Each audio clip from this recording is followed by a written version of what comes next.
Chapter 6, Multiple Choice, Choose Multiple Answers, Track 11. All right, a little bit of history. Well, the current debate that we're having is a uniquely American phenomenon.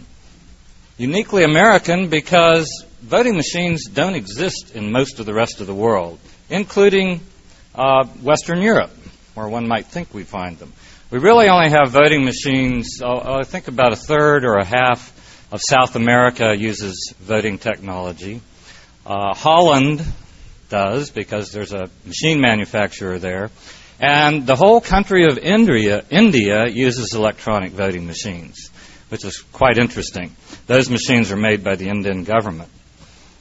But other than that, everyone votes on good old paper ballots.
Test 1. Multiple choice. Choose multiple answers. Page 48. 1. Last week, we looked at urban regeneration and some of the consequences of this, one of which was the relocation of people from urban to suburban areas to largely allow them a better standard of living, because housing is cheaper in the suburbs, so they have more disposable income. But they have to commute, and commuters need rapid transport to get them from A to B. So subway construction is, well, it's booming in some parts of the world. It's clearly being seen as the answer to the type of migration that I've just mentioned. It often gets huge public support because, well, if a subway is going to help you have a better lifestyle, then what's there to argue about? Well, quite a lot, actually. For a start, in order to go ahead with a major project of this kind, you need to be absolutely sure that the ground, and more to the point, what lies beneath the ground, can support underground transport. And to address questions like that, engineers have to be really experienced, really knowledgeable about the local area, water levels, land formation, and so on. And those key issues are what I want to focus on today. Passengers don't think about construction. They trust other, better qualified people to do it for them. And governments have to choose these people very carefully.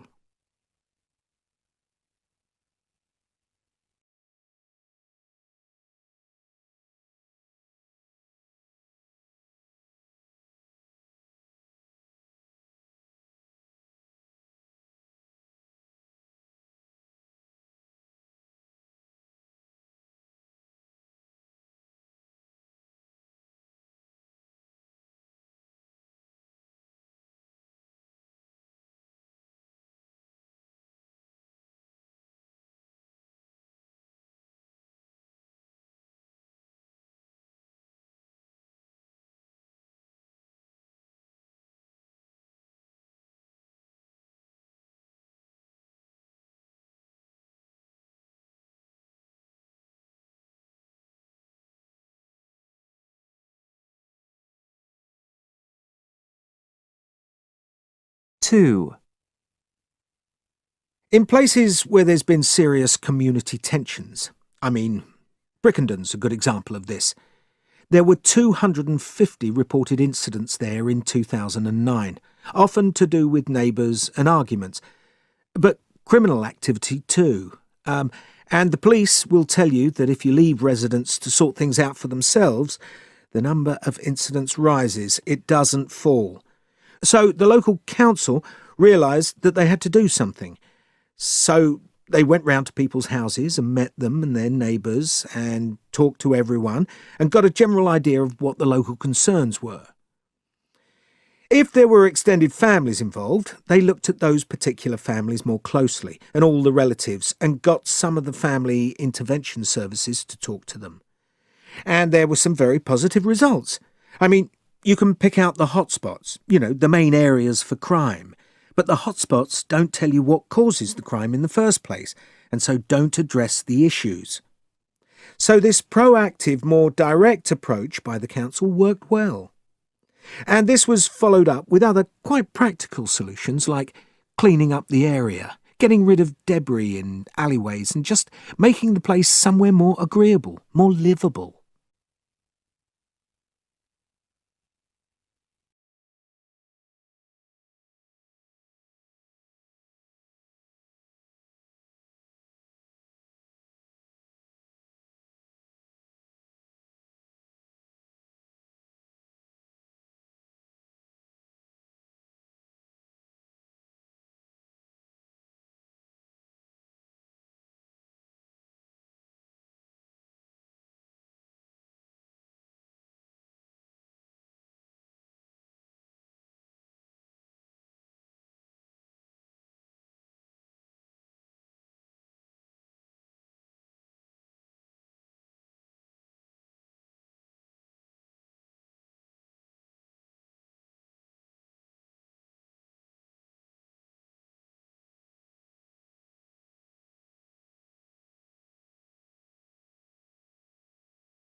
Test 2.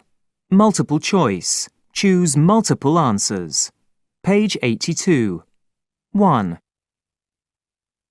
Today we have Paul Whitner, Head of Theatre Studies, here to tell us a bit about the Theatre Studies programme. Paul, what makes this course different? Well, I think it's the environment we can offer students. We're a relatively small conservatoire, and we offer superb courses in a number of subjects, with an opportunity for performance. We've built a reputation for producing both traditional and alternative performances. I guess the course would appeal to potential students for the level of support that's available, and I mean from the tutors as well as from the fellow students and alumni. There's a real sense of community. So, what are you looking for in prospective students? I guess we're looking for people who are able to cope with the high demands that the course will put on them. In that way, I think the programme reflects the workplace we're preparing them for, so it's incredibly intense and we cover a huge range of projects, and they will be introduced to areas of performance design which they might never have considered before. We need students with imagination and dedication who are able to keep up when the going gets tough. It can be demanding, but we have to remember that the college enjoys an excellent reputation for student retention, student satisfaction, and student employment after graduation.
Test 3.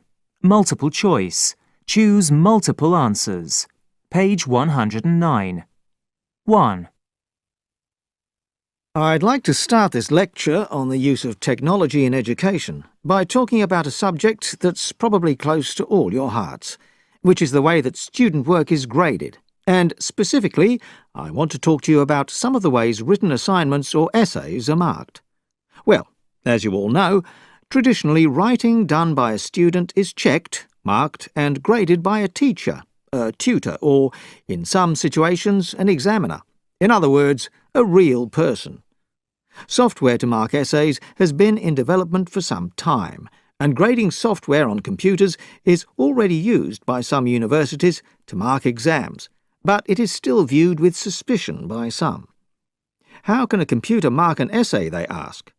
Well, a recent study compared the human ability to give grades to student essays to the ability of a computer to do the same job. In the study, over 16,000 essays were used. These essays had already been previously marked by at least one trained human grader. The study showed that the essay marks given by the computer software were almost the same as those from human graders, which I think you'll agree is a controversial result, and it's likely to make us as teachers re-evaluate how we grade written work.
Two.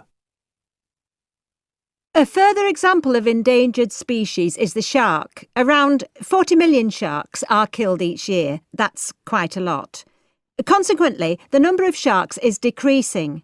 So let's take a closer look at the causes of this. Firstly, in recent decades, sharks have become important. This is largely due to the growing popularity in some parts of the world for the consumption of shark. It has become a very valuable food source. OK, so maybe you're thinking, well, lots of other fish like cod, salmon or tuna are caught for human consumption and they aren't disappearing at the same rate as sharks. Well, that's true, but the difference here is sharks are not able to repopulate or reproduce themselves quickly like the other types of fish that are commonly fished as a food source. Why? Because sharks are slow breeders. Sharks mature slowly and it takes them years to reach the age for egg production, and then they produce only a few eggs, so that means just a few new sharks.